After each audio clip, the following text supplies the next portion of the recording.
స్మితా సబర్వాల్ చేసిన వాక్యాలను ఏ విధంగా చూసుకోవచ్చు? ఆమె ఏ సెక్షన్లకు అర్హురాలు అవుతుంది? ఒక ప్రభుత్వం చర్యలు తీసుకుంటే దీన్ని ఎట్లా చూసుకోవచ్చు? స్మితా సబర్వాల్ గురించి 2 రోజుల నుంచి ట్వీట్ చేశారు. దాని గురించి వికలాంగులు ఎంత సఫర్ అవుతున్నారు అనేటువంటి విషయం మీకు తెలుసు. పత్రికా సమావేశంలో పత్రికా ప్రకారంగా మీరు కూడా ఏదైతే చూస్తున్నారో మీరు అన్నీ తెలుసు. ఒకటండి, నేను ఏంటంటే చట్ట ప్రకారం మన రూల్ ప్రకారంగా చేద్దాం. ఆమె ఒక గవర్నమెంట్ ఉద్యోగస్తురాలు. She is a one of the servant to the government.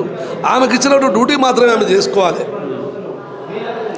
వికలాంగులు ఐఏఎస్ ఆఫీసర్గా అవసరమా? వీళ్ళు అర్హులా? లేకపోతే పైలట్గా అవసరం వీళ్ళు అర్హులా? లేకపోతే డాక్టర్కు ఎలిజిబిలిటా? లేకపోతే ఇంజనీర్గా ఎలిజిబిలిటా? వీళ్ళన్నీ ఎలిజిబిలిటీ అని ఎవరైనా అడగలేదు కదా. ఆమెను ఎవరైనా సలహా అడిగారా? అడగలేదు. అడగనందుకు మా మీద ఎందుకు దౌర్జన్యం చేయాలి?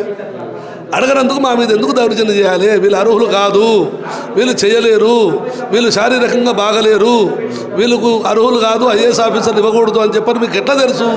మీరు సభ్యులు కాదు కదా. మీరు పార్లమెంటులో మీరు ఒక చట్టాన్ని చేసిండ్రు సార్. 2006లో ఒక చట్టాన్ని చేసిండ్రు. ఆ చట్టాన్ని చేసిన తర్వాత మీరు ఆ చట్టం ప్రకారంగా మిమ్మల్ని అడగలేదే. వాళ్ళు పార్లమెంట్ కంటే ఎక్కువనా? మీరు యూపీపీఎస్ కంటే ఎక్కువనా మీరు? అరే వీళ్ళందరూ చేస్తున్నప్పుడు వీళ్ళ యొక్క ఈరోజు 30 లక్షల మంది వికలాంగులు ఉన్నారు సార్ స్టేట్ వైడ్గా. వీళ్ళందరూ ఎడ్యుకేటెడ్గా ఒక సాఫ్ట్వేర్ ఉన్నారు, ఆ డాక్టర్లు ఉన్నారు, ఒక గ్రూప్ 1 ఆఫీసర్స్ ఉన్నారు. ప్రతి ఒక్క ఫీల్డ్లో అందరు వికలాంగులు ఉన్నారు. వాళ్ళందరూ తెలిసి తీసుకున్నప్పుడు వాళ్ళ మనోభావాలు దెబ్బతిన్నట్టే కదా.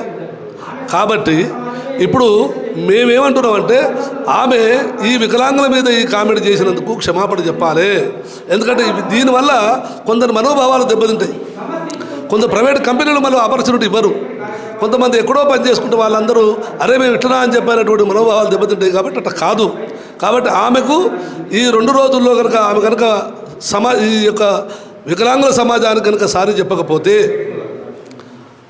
ఆమెను చట్టపరంగా మేము మాత్రం కేసు వేస్తాము. సుమోగా మేము వేసేసి హైకోర్టులో కేసు వేయగలుగుతాము.